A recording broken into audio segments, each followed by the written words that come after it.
Hi guys, it's almost the 1st of July, which means the official end date of arcolinux is nearing, but we leave you with the very last ISO called Kiro, which is a personal ISO, the personal ISO of Erik Dubois.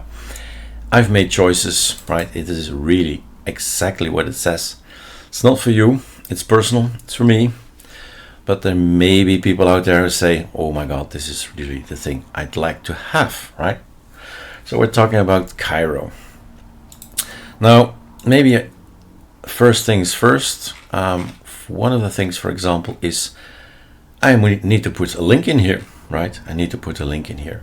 But if you know where it is, github.com/kiro-dupes is the link. So this is where you need to go to grab the code. Kiro ISO. This is the code. Anybody, just guys like you, right, can just do exactly what I do. Git clone and then Ctrl+Shift-V. We've got Kiro ISO locally on the desktop, and all you need to do is type a few commands. Well, you need to make sure that Pacman knows the keys from Garuda. And the keys in Arch normally, that's okay, right? But it needs to have access to the vast repository of Celtic AWAR. But if that's the case, right, you just can say, let's go and build this thing. And I'll show you the lines. First, a password. So make sure that Pacman knows where the data is, where the packages are. And that was the line. Let's go up again. Where are you? Here, right? These are all Arch. This is the Kiro repo, so that's for Calamares and the Calamares configuration. Nemesis repo, that's for me. It's my personal repo, and that's from Celtic AWAR, which means 5,000 probably more packages already. And then we install our, well, in our local file, local folder better, in the build folder, we're building the next ISO, and the new ISO will come in here. Let's delete this one. This is now the 30th, so, and tomorrow we'll release, we build a new one, the 1st in July. We'll upload the 1st of July to the SourceForge. So it seems I need to put some more links in here. Here is SourceForge, that's okay, we've covered that. Oh, I see now where it is.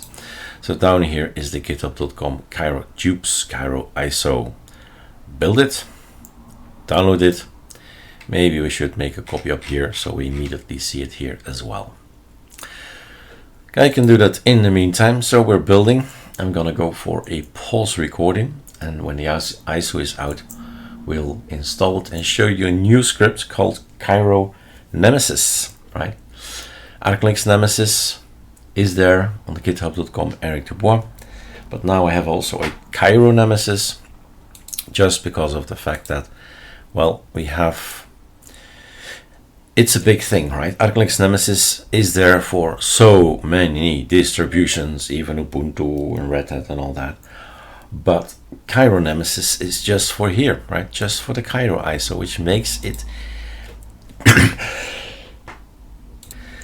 which makes it easier to understand, because it's just this script and then a folder with a few scripts. So less complexity is always more interesting to learn, right? So this might be a good thing if you're not well versed yet in Bash or C and all that.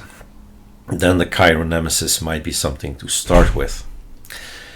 So yeah, he's building. I'm gonna change the website here in the meantime, so we see exactly this banner up here, this module up here, also at the top. See you in a bit. Let's do a reload. So these two icons up here should also come up here now, so it's easy, clickable, quick and fast. There we are. So we'll leave you with one last ISO. You either download it, sure.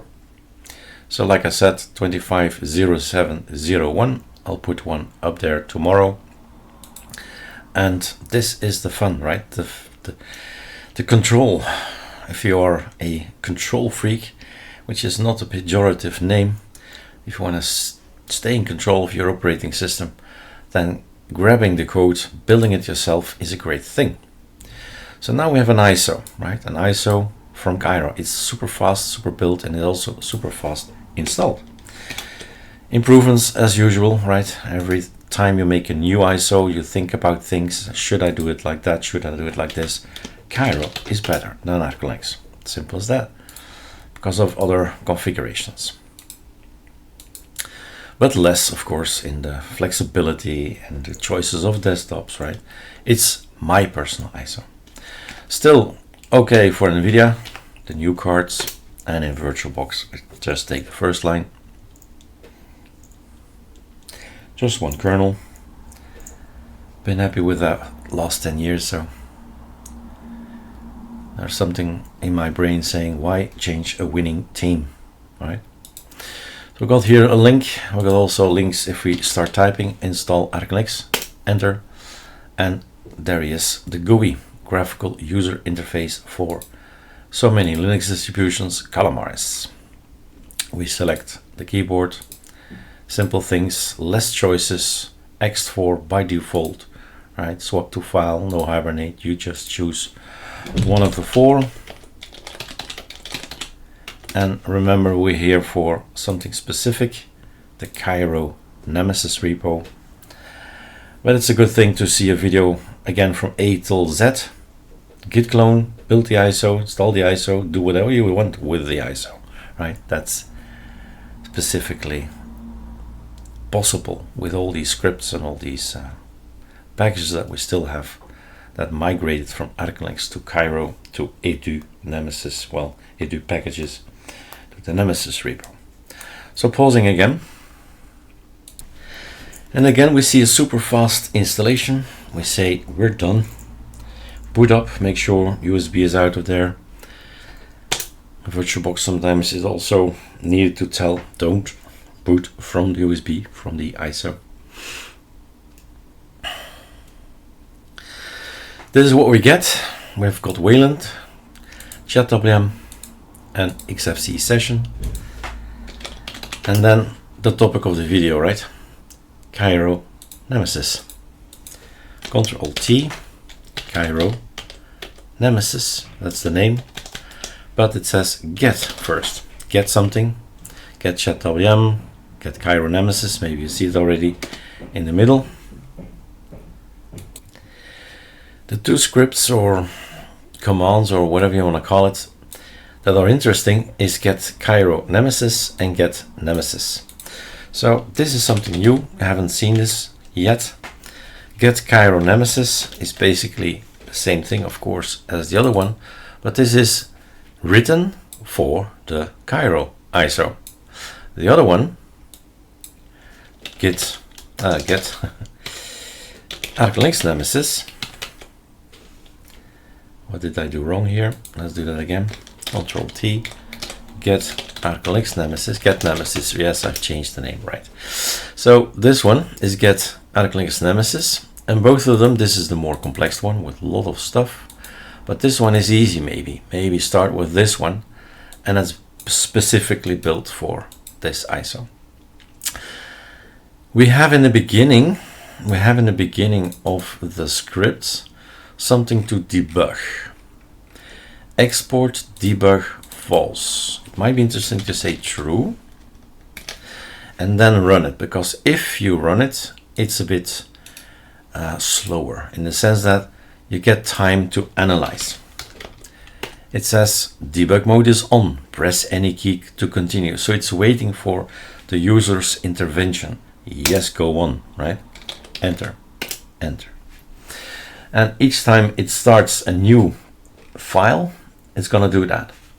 So what I'm doing here is things that are still on the ISO that I don't need, don't want, will be removed. My Japanese fonts, Korean fonts, and other things like that are not necessary for me, right? I don't need Chinese fonts. So those get removed, which means less updates and less bandwidth and all that.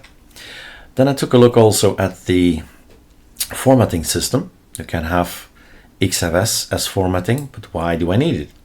Just so I noticed that during updates, these things get updated, but I have Xfce by default, usual choice, I mean, fixed choice. So do I need packages like that? So let's remove them. Btrfs, let's remove them. I will never use Btrfs. Why should I have a package? So that's all in the list in this particular thing here. If you open it up and then maybe drag it like this, make it bigger. There are some commands to install stuff. There are some things to remove stuff. And if all of this is Chinese, which it can be, of course, you go to Ctrl-Alt, I don't know, F is Firefox. Find yourself an AI, right? And dump the code in there. And ask, explain me every single line, and it will explicitly tell you this, does that, and then so on. So JFS utils is also gone, NFS utils is also gone. So less and less packages. I don't want to burn ISOs. I don't have a DVD burner since years, right? So why would I need a package that burns ISOs, real ISOs, right? And then some stuff that I like to have in a future system, like InSync, so Google Drive or OneDrive syncing, so everything is on the cloud. When a system crashes, I do this. I do exactly this. I log into my InSync and I get what I want, not all the folders, but some folders I like to have, where I'm working on, right? And all the rest stays in the cloud, for example. I want to have FileZilla, choices, remove the line, done. Signal Desktop is here. And Signal in Trace up here. I get an icon to go to Signal. Opera can't be installed via Catholic AOR, so we build it. I'm kind of a fan, I guess, for the internet stuff. So Brave, Chromium, Firefox, Opera, and Vivaldi, and they all have a use on my machine. For every single account that I have a different browser. In the meantime, I know which browser is actually better or feels faster, etc. You are always trying them out, testing them out.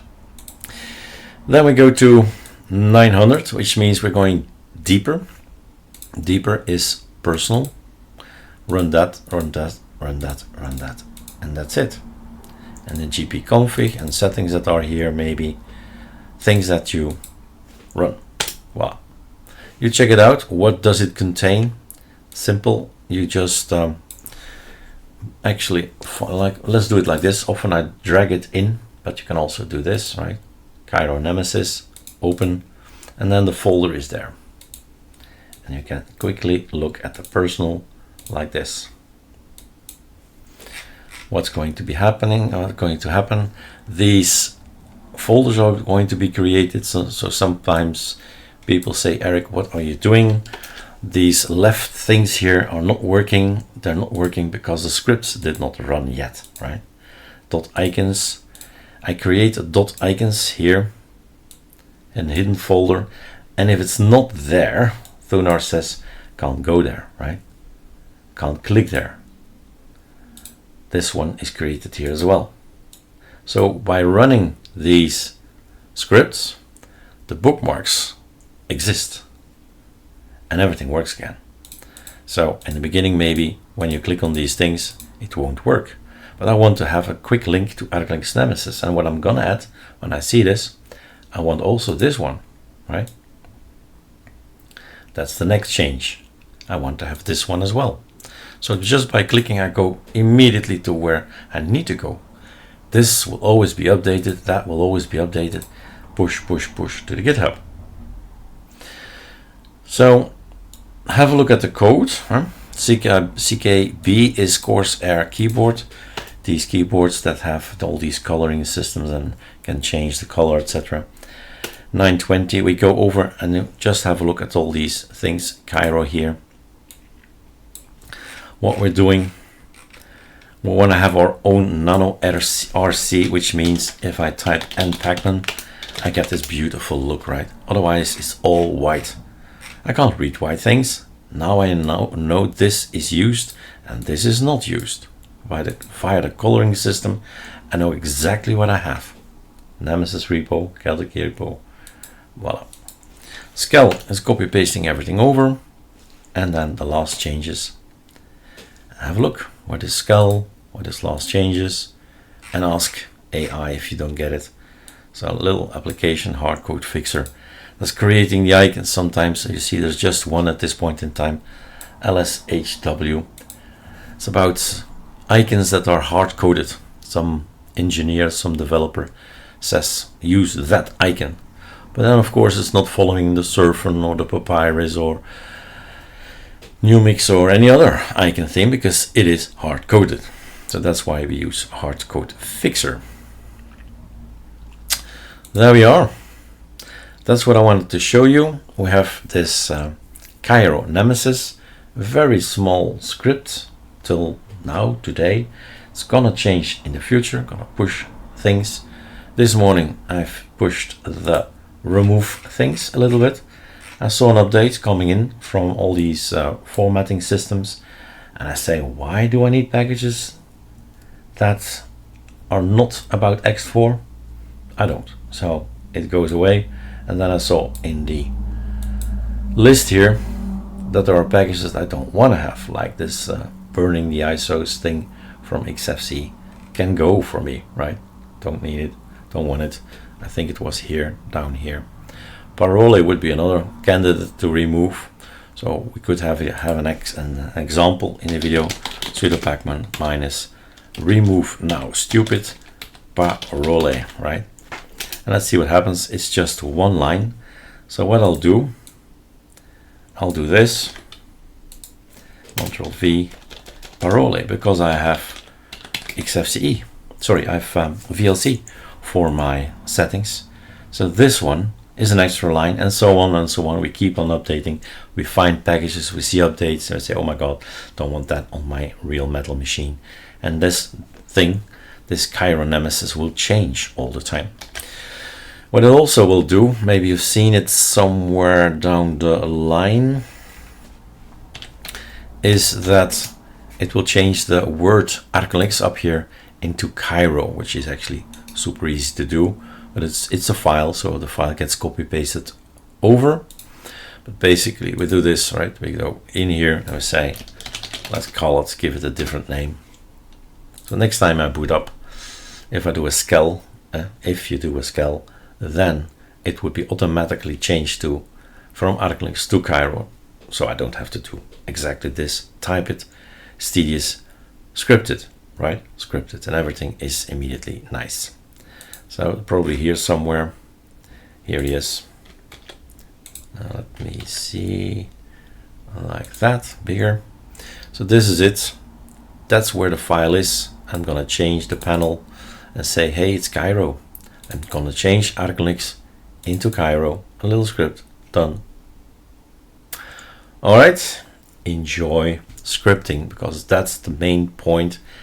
Any operating system out there is not perfect, not for you. Start scripting, and maybe with kiro-nemesis it's smaller than the other one is. Cheers.